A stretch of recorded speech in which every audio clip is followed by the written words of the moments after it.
Sveiki! Mūsu pirmais randiņš 3. sērijā, un šodien pie mums ir ciemos Pēters. Jauns, izskatīgs.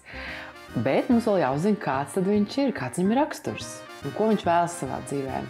Tāpēc mēs ar Eviju tūlīt arī visus šos jautājumus noskaidrosim.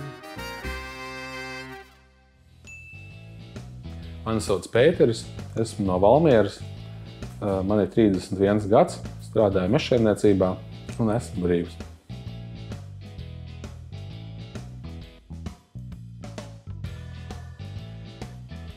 Pēter, kas tev pašam sevī patīk?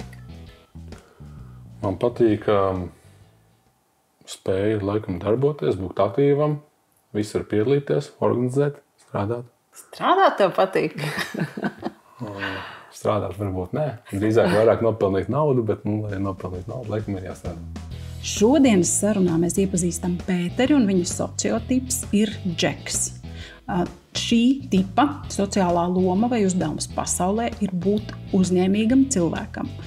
Un tāpēc viņa mērķis ikdienā ir katru minūti, katru mirkli piepildīt ar jēdzīgām, liederīgām darbībām. Bet var jau visādi strādāt. Tu vari sēdēt un visus komandēt. Tev patīk komandēt? Komandēt, nē. Organizēt, jā. Ja mēs varam sarunāt, tad mēs varam sarunāt. Ja tas ir jāpiespiež jau vārdu, tad laikam tas īsti... Tad man arī nevajag. Neskatoties uz to, ka Pēteris ir ļoti dinamisks un mērķtiecīgs cilvēks, kas skaidri zina, ko savā dzīvē vēlās, viņš noteikti nav valdonīgs tips, tāpēc nekāda uzspiešana ar varu no viņa puses nav sagaidāma, tieši tāpat, kā viņš arī nelabprāt vēlēsies šo spiedienu saņemt savā virzienā. Ko tu dzīvē dari? Cik daudz tu dari? Cikos tu celies? Ikdiena ir forša ar to, kad man nav jāceļās konkrētos laikos. Pats var plānot savu laiku, un tā ir pati foršākā lieta. Ikdienā sanāk daudz strādāt, runāt ar cilvēkiem, zvanīt, organizēt, braukt, skatīties, vērtēt. Kaut kas ar pārdošanu? Ar pirkšanu vairāk mēs pērkam mežus, īpašumus, cirsmus un tālāk organizējam to mežu izstrādi un apsaimniekošanu. Un tad, pats foršākais tas, ka tu pats plāno savu laiku. Un cikos tad tu izvēlies sākt plānot savu laiku? Cikos sākas tava diena? Es tā kā cenšos 8, 9, tā kā būt jau kaut kur un kaut ko sākt darīt. Tev ir viegli no rīta pamosties? Dažādi. Tas ir Būce vai Cīrulis, kas tas? Vispār nav grūti. It īpaši, ja tev vēl tajā dzīvē kaut kas notiek, tajā mežā kaut kas notiek tāds, kur tas tādā... Kad tev ir tas adrenalīns vai gribēšana? Šitais projekts ir, šitā vieta... Tev tur pirmais no rīta esi jau klāt jau bez modinātāja. Ar cīruļiem. Arī 6, 5 bez modinātāja. Tad laid uz mežu un šancē vai uz ofisu vai vienalga kur. Cikos beidzas tev darbdiena? Kādreiz strādāju baigi daudz. Es tiešām man bija kaut kāda 18 stundu darbdienas bija. Pat nebija nekas tāds īpašs, bet kaut kādā brīdī es sapratu, ka tas nav īsti pareizi. Pievērsiet lūdzu šīs sarunas laikā uzmanību tam, cik ļoti bieži un daudz Pēteris lieto vārdu laiks dažādos izpildījumos. Tas raksturo to, ka laiks šāda tipa cilvēkam ir ļoti liela būtiska vērtība. Viņš prot ar šo laiku apieties, viņš prot šo laiku liederīgi piepildīt un izmantot, lai pelnītu naudu. Kaut kādā brīdī es sapratu, ka tas nav īsti pareizi. Tad bija kaut kā nogurums, ne depresija. Izdegšana. Tagad ļoti populārs izdegšanas sindroms. Varbūt izdegšana, tas būtu varbūt pārspīlēt izdegšana, bet vienā brīdī tu vienkārši saproti, vai no 9 līdz 4 un visu, un ne stundu vairāk. Jo kaut kādā brīdī tās attiecības. Un tajā brīdī, jo nav jau laika aiziet uz randiņu, ja tu strādā tik daudz. Nav laika arī kaut kādiem hobijiem, nav laika mājai. Un tagad tā pieņem, strādāšu tagad no 9 līdz 4. Aiziet darbi. Tie darbi tajās pāris stundās, kad strādā. Viņi kaut kā aiziet organiskāk. Jūs esat spiests izdarīt viņus tajā noteiktajā laikā viss? Es nezinu, es nemāku to aprakstīt, bet tas bija tas, ko es ievēroju. Kopš tas bija kaut kāds pāris gadus atpakaļ, kad es sapratu, ka nevajag skriet. Nu jā, vajag baudīt dzīvi, priecāties. Atbrauc kādu vakaru, vēlāk mājās, tad vienkārši nākamajā dienā izslēdz monētāju, kad pamosties, tad pamosties. Pamosties 10, izdzer kafiju un ej uz ofisu. Un neskan tā diena, jebkura diena, kad es 10 tikai aizies līdz ofisam, visas tās dienas ir daudz produktīvākas. Nevis tā, ka tu vakarā, 10 vakarā trīci tā. Esmu vēl pārgurs, bet tu vēl trīci, kad rītā jābūt ir 8 ofisā. Tās dienas nav produktīvas. Vajag tās 2 stundas izgulēties. Mēs dzirdam, ka tu esi baigais par tāds strādātājs. Tev darbs ir svarīga dzīves sastāvdaļa. Jā, bet tomēr nauda, kaut kāda finansiāla labturība, tā ir svarīgāka. To esmu ļoti ievērojis, kad nav svarīgi strādāt. Kā strādāt? Tāpat mēs man ir svarīgi kaut ko darboties, un tā var būt. Nevis, kad, ja tā ir atpūta, tad tā ir, makšķerēšana, šaušana, medības, kaut kādas aktīva atpūta, kaut kur iet darīt, kaut ko tā. Bet nevis tas darbs. Fizisks vai garīgs. Bet, Kad tu izdari kaut kādu mazāku lietu, bet tu dabūji to naudu, un tad tu vari darīt savas lietas, kas tev patīk. Tā esmu pieķēries sev pie domas, ka kaut kādas mazas lietiņas, kur tu esi nopelnījis, varbūt ir vairāk nekā 10 eiro, tev uzlabo vienkārši tajā dienā uzlabo omu. Un tādas, ka tu izdari kaut kādas lietas, un tas laikam ar tiem racionāliem arī, kad kaut kādi projektiņi noslēdz kaut kādas. Tu jau mazliet ieskicēji tos savus hobijus, ja? Makšķerēt, medīt. Jā. Protams, arī sporti. Man patīk skriet, patīk slidot, patīk hokejs, slēpot, kalnu slēpošana, distanču slēpošana. Jā, mīļās meitenes, tās, kuras noskatījušas Pēteri sev par kandidātu mīļām foršām ilgtermiņa attiecībām, ņemiet vērā, ka Pētera dzīve vienmēr ir bijusi un būs piepildīta ar aktīvu darbošanos. Vai tie būs hobiji, vai tas būs saistīts ar darbu.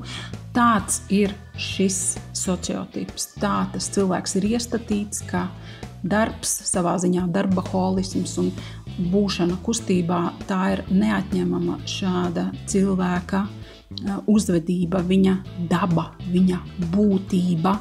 Un, lai arī kā mums gribētos varbūt nosēdināt to vīrieti mājās pie pavarda, būt ar viņu blakus, pat ja mēs ļoti, ļoti gribam ar viņu būt kopā, mīlam, ilgojamies, jārēķinās ar to, ka šāda tipa cilvēkiem ir jādod rīcības brīvība. Vai tas ir vīrietis, sociotips džeks, un tieši tāpat arī sievietes sociotips džeki ir tādi brīvību un darbošanos mīloši. Tāpēc, ja jūs iztēlojaties, ka gribat sev blakus cilvēku, kurš būs tāds mājās sēdētājs, tāds mājās saimniekošanas mīlētājs, tad tas noteikti nav par Pēteri. Ir jāciena viņa vēlēšanās būt kustībā, jāņem tas vērā, un galu galā tev pašai būs tik daudz brīva laika, kurā tu varēsi nodarboties ar savām visforšākajām, tevi vispilnveidojošākajām lietām. Tas svarīgi, lai mīļoties sievietē arī viss tas pats patīk? Būt forši kopā ar viņu visu to darīt, jā, noteikti. Bet vai viņai ir jābūt tikpat aktīvai kā tu? Tagad iedomājies, jūs tādi 2 kapātāji kopā tagad. Davai, un sacenšamies vēl. Davai, kurš vairāk nopelnīs, kurš vairāk izdarīs, un kurš pirmais no galva lejā, patiktu? Vispār man liekas, ka jā. Man ir bail, ka vienā brīdī, ka nenodēm. Tas gan varētu novest pie kaut kādas pārdekšanas, bet tas noteikti būtu interesanti. Vajadzētu pamēģināt. Jo, principā, ja tu esi tik aktīvs un tāds darbīgs un mērķtiecīgs, tad tas sadrīgais iet balansam jau vajadzētu kaut ko tādu mierīgāk. Mācīt. No tām visiem sociālnieks, ko mēs esam mācījušies, un tā, ka tur jāredz, ka ir balansam, tur viens tāds, otrs tāds, bet varētu pamēģināt arī tādu pieredzi, kādas ir tās sadarīgās foršās attiecības, kad tas otrs tev nobremzē. un pieturējos arī. Esmu to domājis, kad ir kaut kādi brīži, kad tu jūti, kad nevajag. Tu tā kā pats īsti nemāki tā sevi atpūtināt, atslābināt varbūt tām, ja? Jā. Kad ir tā skriešana, visu laiku būt tādā baigajā dinamiskajā. Un kad būtu kāds, kas tevi tā forši savāc, vai ne? Tā kā pasaudzēs. Jā. Mīļais, nāc, rekto silta zupa. Varbūt izklausīsies dīvaini, bet šādam aktīvam, darboties, gribošam, mīlošam vīrietim, balansam ir nepieciešams tips, kas ir savā ziņā mājas un ģimenes pavardu mīlošs cilvēks. Tātad sieviete, kas socionikā saucās sociotips Dreizers. Tā ir praktiska, saimnieciska, mierīga, bet spēcīga rakstura sieviete, kas skaidri apzinās, ko viņa šajā dzīvē vēlas. Viņas raksturā ir dot padomus, ierosinājumus dažādos cilvēku savstarpējo attiecību jautājumos. Viņas ir principiālas, diezgan kategoriskas, prasīgas, savā ziņā tieši tādas, kas ir spējīgas šo trako auļojošo zirgu nedaudz apturēt un pateikt tā, paga. Man šķiet, ka šobrīd tā strādāšana ir par daudz. Tagad nāc, pasēdi, atpūties un paplānosim to mūsu nākotni kopā. Pastāsti, kā tev pa dienu gāja. Gribētos tā? Jā. Tad varbūt uzreiz tev ir apmēram raksturot tās īpašības, ko tu novērtē tajā savā sievietē. Kas būtu tas svarīgās, kā tu gribētu, lai viņa ir mīļa, gādīga vai kaut kas? Kā tu gaidi attieksmi pret sevi? Saprotošu, atbalstošu. Tā būtu kaut kāda tāda, ka tu varbūt tajā darba, jebkurā dienā tu atnāc mājās, un ka tev tur saprot. Ka tu esi atnācis, ka tu esi varbūt noguris, ka tev vajag atpūsties, varbūt tev vajag mieru un klusumu un tā, jā. Sapratni savstarpējās attiecībās grib visi cilvēki. Tikai jautājums, ko mēs ar šo sapratni saprotam. Socionika runā par papildinājumu. Ja? Tad mēs papildinām viens otru ar kaut ko tādu, kas man pašam nav. Ja? Kas man nepiemīt, ar ko es īsti pats vai pati netieku galā. Tāpēc arī sapratne tādā nozīmē, ka saproti taču, kā man ir. Tā ir iespējama tikai vienādu tipu starpā. Tātad otrs tāds pats kā es var labi saprast to, kā es jūtos, kā man ir, ko es vēlos, kas man pietrūkst, kas man ir nepieciešams dzīvē. Tā kā tas saderīgais tips, viņš ir pretstats, ja? Viņš ir pretējs cilvēks nekā esi tu, visās iezīmēs, viena tikai sakrīt. Tad, diemžēl, tāda lieta kā absolūta sapratne sadarīga pāra starpā nav iespējama, bet tas nenozīmē, ka mēs nevarētu skaidrot viens otram, kā es jūtos, kas man ir nepieciešams, jo tādu vienkārši savstarpēju izrunāšanos un tādas tā kā instrukcijas iedošanu otram par sevi, to jau neviens nav atcēlis. Tieši tāpēc mēs visi kopīgiem spēkiem šobrīd apgūstam tipus, iepazīstam labāku socioniku, lai saprastu, ko tad katrs no mums tik tiešām vēlās, ko var iedot savstarpējās attiecībās un ko negaidīt.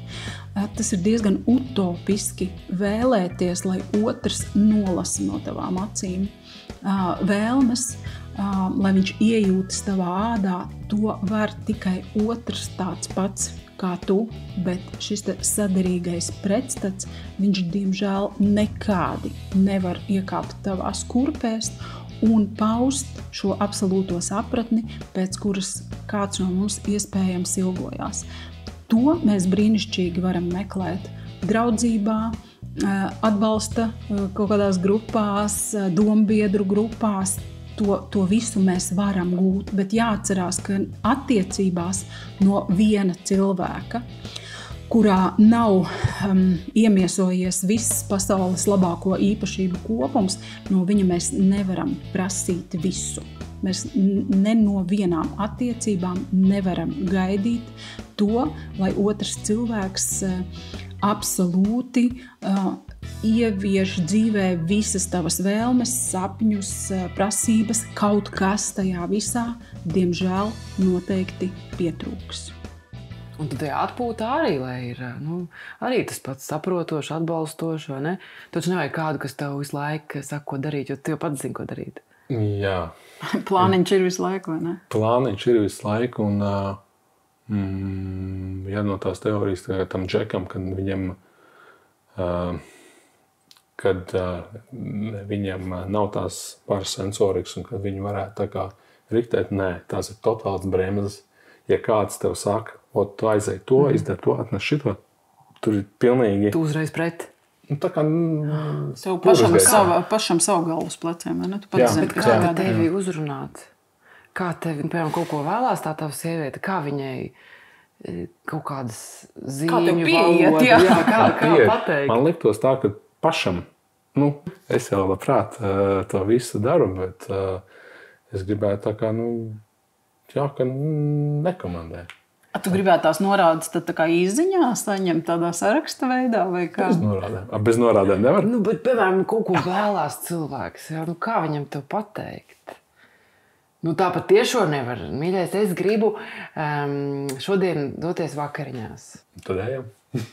Tad tā var. Tad ejam, nē, es kaut kādas lietas tādas jāuzrunā, bet kaut kā... Labi, piemēram, mīļais, es ļoti vēlos, lai šo sienu nokrāsotu. Jā, saimnieciskā dēļ noteikti nav mana puse, bet... Labi, Pēter, pastāst, tu esi vairāk pilsētas vai tomēr lauku cilvēks? Izteikti lauku. Jā? Jā, esmu pamēģinājis esmu dzīvojis arī pilsētā, un tā... Man liekas, ka tik grūti būt kaut kur laikā. Ja es, piemēram, tev jāpārbrauc pāri Rīgai 8. Un tā ir stunda. Tu Valmērā centrā iekāp mašīnā un stundu brauc jebkurā virzienā. Tu esi vai Igaunijā, vai pie jūras, vai jau Gaiziņkalnā. Stunda. Tādos apjomos vēl ātri stundas laikā var kaut kur aizskriet. Jebkurā dienas laikā. Tev nebūtu pacietības. Rīgā. Sastrēgumos. Aizbrauc līdz, Piņķiem. Tas ir sarežģīti, jā. Tā arī dznieka dzīve. Bet Ņujorkā kā būtu? Vēl trakāk. Ja mēs to Ņujorkā izmestu un tagad dzīvo tur, ko tur darīt? Besītos. Medībās netiek, paslēpot netiek. Jā, un tā pilsēta, man liekas, ir priekš manis. Gan es nodzīvoju gadu Briselē, tur nebija garlaicīgi. Tas gadfāks, jā. Tur bija, tur nevarēja paspēt aiziet uz visām vietām, kur varēja aiziet. Tur ir gan ballītes, tur ir semināri, tur ir dažādas klases nodarbības, tur ir ballītes, visu veidu, kur gribi. Bet tev pa daudz bija, vai? Vai vienkārši samainījās? Nebija pa daudz, nē. Vienkārši samainījās. Interesanti bija, kad ar sociālnieku es iepazinos nedēļu pirms man bija jālido, un nebija tajā intervijā, tu saka, aizbrauc, saprotu, ka tev nepatīk, brauc apakaļ. Jo man vispār bija doma, ka tur jāizbrauc. Man kā stažieriem varbūt tur gadi kaut kur jāiepazīstās un kaut kur jāpaliek uz vietas. Tā ir profesionāli. Tas tev bija pirms tam tā doma. Ar tādu domu es braucu uz Briseli. Es aizbraucu uz turieni. Jā, un Sevija prasa, man to pasungu, Sevija saka, un Sevija prasa, ko man nebraukt tad? Viņa saka, nē, paņem aizbrauc, saprot, ka tev nepatīk, brauc apakaļ. Bet ja viņa tā nebūtu teikusi, varbūt tev būtu paticis, ne? Nav tā, kad... Es izčakarē visu Nē, varbūt, ka labi, kad tu pateici to, jo es tiešām pēc 3 mēnešiem saprotu, ka šitais nav man. Nebija tā, ka fonā tev tas, ka tu aizbrauc tur un atpūties un labi pavadi laiku, tas ir ok, bet sevi profesionāls tur nejūt, galīgi nē. Grūti un tā, un man bija jāstrādā ar politikas jautājumiem, man bija jālabē politiskie dažādas politiskas lietas, un tā politika nebija priekš manis. Jā, jo Pēterim riktīgi ir iet dabā, ja, mežā. Laikam darīt vairāk kaut ko jēgpilnu, tādu.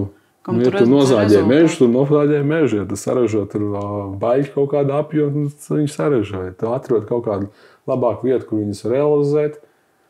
Vai tu iestādi kaut ko, izkop kaut ko, un tu vismaz redzi jēgu tam darbam. Es arī saprotu to, ka tie jautājumi, kas tiek risināti Briselē, viņi ir svarīgi. Tas, ka varbūt lielākā daļa cilvēku nesaprot neko no reālas dzīves, tas arī fakts, bet ja tur nebūs tie cilvēki, kas iet un skaidro tiem politiķiem, no kā aug koks vai no kur vai kā tiek ražots piens, tur ir pilnīgi mērķis. Tur tie viņi cilvēki, govu varbūt. Vai pat, es nezinu. Tur ir šausmas. Tie politiķi, kas tiek ievēlēti, viņi ir pilnīgi, Brīnišķīgi. Kur tu biji? Kur tu biji piekdienā? Un tā Brisele jau reāli sastāv. Tur ir cik simti politiķi, un tur ir tūkstošiem organizāciju ar tūkstošiem cilvēku, kas iet un lobē un skaidro un bīda savas intereses. Redz, cik iesaistīts Pēteris kļūst brīdī, kad var parunāt to, kas notiek pasaulē. Un tā tas arī ir. Ekstravertiem tipiem vairāk interesē tas, kas notiek viņa ārpusē, ap viņu dzīvē, pasaulē, darbā, politikā, biznesā, jebkur, ko vien viņš ar savām acīm var ieraudzīt un ausīm saklausīt. Bet ekstraverta tipa cilvēka interese pašam par sevi, par savu iekšējo pasauli ir diezgan mulsinoša tēma, tāpēc šādi cilvēki nelabprāt dalās kaut kādās savās sajūtās un pārdzīvojumos. Viņi samulst, kad viņiem uzdod šādus te jautājumus, tāpēc arī nevajag censties viņus tirdīt un apgrūtināt ar tādām tēmām, kas nav viņu interešu zonā.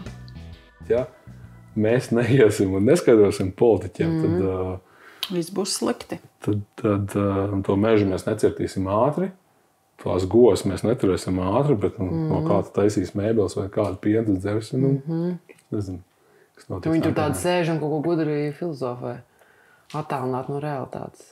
Pilnīgi. Lai gan visi tur ir loģiski. Zaļais kurs jau ātri parādīja. Pieņemsim tas Green Deal. Darīsim tā, un visu tur putām uz lūpām, ka šitā tagad strādāsim. Atliek tikai sašūvēties ekonomikai, konjunkturāli plūsmām, procentu likmei, kas saka, zin kā, varbūt, ka tas Green Deal ir tomēr pārvērtēts, varbūt, ka tik ļoti nemaz nevajag aizsargāt to. Varbūt, ka vajag strādāt vienkārši normāli.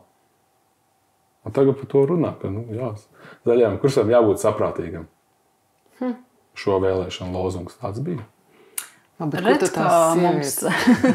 kā mums Pēters tagad parādīja, cik viņš ir cilvēks ar ekstravertu pasaules uztveru un kā tev interesē viss kaut kas, kas pasaulē notiekās. Kā tu esi tēmā. Noteikti, tev ir grūtāk runāt par sevi, par savām sajūtām un savām vēlmēm, nekā par to, kas notiek apkārt pasaulē, dabā, biznesā, darbos. Ja man uzprast, kā tu jūties, tad pilnīgi tāds kā jūtas? Kas tas tāds? Apmēram, tā. Ko jūs no manis gribat? Ko jūs no manis gribat? Tāds blackouts galvā. Pilnīgs tukšs. Pastāsti labāk, ko tu vari dot sievietei attiecībās? Kas ir tas, uz ko tu esi gatavs šobrīd? Kas ir tās īpašības tevī vai tava varēšana? Ko sieviete saņemtu no tevis, esot ar tevi attiecībās, un varbūt arī attiecīgi, kas ir tas, ko no tevis negaidīt, neprasi no manis. Pārspīlēti skanēt, bet tas, kas būtu man visvieglākais, būtu pelnīt naudu un nodrošināt, vai ģimeni, vai māju, vai nodrošināt, jā. Tas būtu man visvieglāk. Man liekas, bomba, to grib tik daudzas sievietes. Bet vienkārši jārēķinās, ka, lai nopelnītu naudu, ir gan daudz jāstrādā, vai ne? Kā tev ir ar romantiku? Ziedi, dāvanas, ceļojumi. Ziedi un dāvanas, un tās, man liekas, ir tik klišejiskas lietas, vai šokolādes ir, vai spā, vai kas. Tās ir tik klišejiskas lietas, ka to jau var izdomāt, ja kurš vecs un aizvest viņu kaut kur. Man liekas, ka tas nav Tas nav nekas tāds. Un man tas liekas pat nav romantiski. Kas tur mupīgi puķis? Kas tad ir romantiski? Kas ir romantiski? Man drīzāk būtu šajās jautājumās jāprasa padoms. Pastaigā jūra ir romantiska. Droši vien, ka sēdēt medību turnī arī ir gan romantiski. Ja tev sieviete būtu līdzi, kā tev tas būtu? Tev patiktu? Man ir mani kopā medības. Jā? Jā. Es pat esmu aicinājis, bet vēl nevienu meiteni nesmu. Zinējos, ka iet ar tevi kopā. Zinējos, mēs esam gājuši kopā, jā. Tas patīk, jā? Kad tāds lietas kopā. Tādā, laikam jāsaka, racionāla darbošanās, forši pavadīja diena. Saturīgi, jēgpilni. Tajā vienīgā reizē, kad arī tas notika, jā, tā meitene arī bija priecīga. Viņa gan nepalika uz visu dienu. Tas tomēr ir fiziski ļoti smagi, bet tā bija forša diena. Vēloties izveidot attiecības ar sociotipu Džeks, viņa sadarīgajai Dreizera tipa sievietei, jāņem vērā, ka viņa var un drīkst būt pašpietiekama, un viņai savā dzīvē nav jāatceļ kaut kādas savas lietas, kas viņai līdz šīm attiecībām ir bijušas, patikušas un interesējušas. Jā, varbūt ir tādas sievietes, kas dzīvo savu dzīvi uz attiecībām. Jā, viņas sapņo un cer un gaida, ka tad, kad man būs tas mans cilvēks, mans superīgais vīrietis, tad gan es darīšu tā, šitā un vēl kaut kā. Mīļās dāmas, personisko dzīvi, izaugsmi un hobijus neviens nav atcēlis. Jums nav savā dzīvē jāatmet viss, kas līdz šim ir interesējis, un nav jāpārkārto dzīve vīrietim, jo atcerieties, ka savienībā ar šāda tipa cilvēku visticamāk jums viņš nebūs blakus katru mirkli, katru brīdi, jo viņa uzmanība un interese ir vērsta uz to, lai aktīvi darbotos, lai nodrošinātu ģimeni, lai nopelnītu naudu. Savā ziņā tāds diezgan tipisks vīrietis, tā kā mēs to stereotipiski esam iedomājušies. Tāpēc nelolojiet liekas ilūzijas, negaidiet no šīm attiecībām kaut kādu sapni, kas ar šādu tipa cilvēku kopā nav iespējams. Audziet, pilnveidojieties, attīstieties, nodarbojieties ar savu karjeru, audziniet bērnus, suņus, kopiet dārzu, ejiet sportot, dejot un vēl kaut kādas tādas lietas. Un tajos brīžos, kad jūs satiksieties, jums būs par ko runāt, jums būs tēmas, par ko padalīties, vienam otru iedvesmot, un tieši šīs arī ir tās pamata lietas, kas lieliski var izveidot šīs attiecības, ja jūs ņemsiet vērā viens otra rakstura īpatnības, bet neiesiet šajās attiecībās balstoties uz kaut kādiem pieņēmumiem un stereotipiem. Lūdzu, ieklausieties tajā, kāds ir katrs atšķirīgais sociotips un konkrētais cilvēks arī dzem. Šis ir tai sievietei saprātīgajai, viņai arī ir jāsaprot, ka ir jāiet vai kaut kur līdzi vai jāatbalsta. Varbūt, ka tev tas nav nemaz tik dabiski un organiski, tīpaši, ja tu visu mūžu to neesi darījusi. Kas tam man kādreiz patika vīram līdzi braukt uz sacensībām? Jābrauc. Tagad es jau citādāk iedomāties nevaru, ka tas būtu. Tāpēc, ka arī viņš no savas puses attiecīgi rīkojās, kā tā dienas pirmajā pusē mēs ejam kopā tur, kur man ir svarīgi, tad vakarā mēs ejam tur, kur tev ir svarīgi. Tā, ka lai no abām pusēm ir tā, kaut kur tā kā piekāpšanās. Es aizmirsu, kas tas bija par cilvēku, vai tas bija cits sportists, bet tas bija sportists, Latvijas sportists, un viņam prasa, kā tur un ko tur, viņš saka, bez foršām attiecībām es vienkārši šito nesasniegu.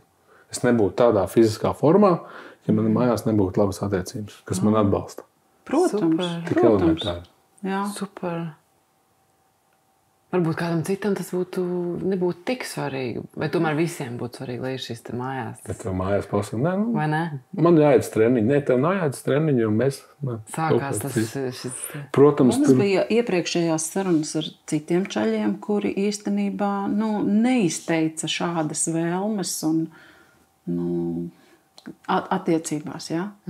Viņi gribēja citādāk. Un te ir Pēters, kurš ir šajā ziņā atšķirīgs. Viņš ļoti konkrēti savai sievietei pasaka, man ir ļoti svarīgs darbs, un man tas ļoti labi sanāk. Lūdzu, cieni, respektē to, un tev par to būs tas un tas un tas.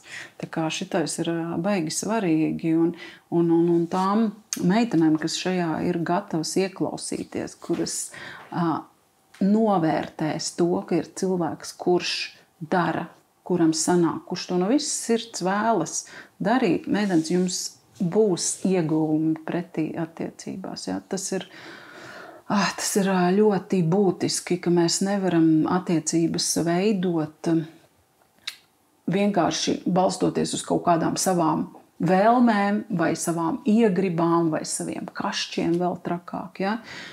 Kur ir konkrēts čalis, foršs čalis ar varēšanām, ar to, ka viņam sanāk un izdodās.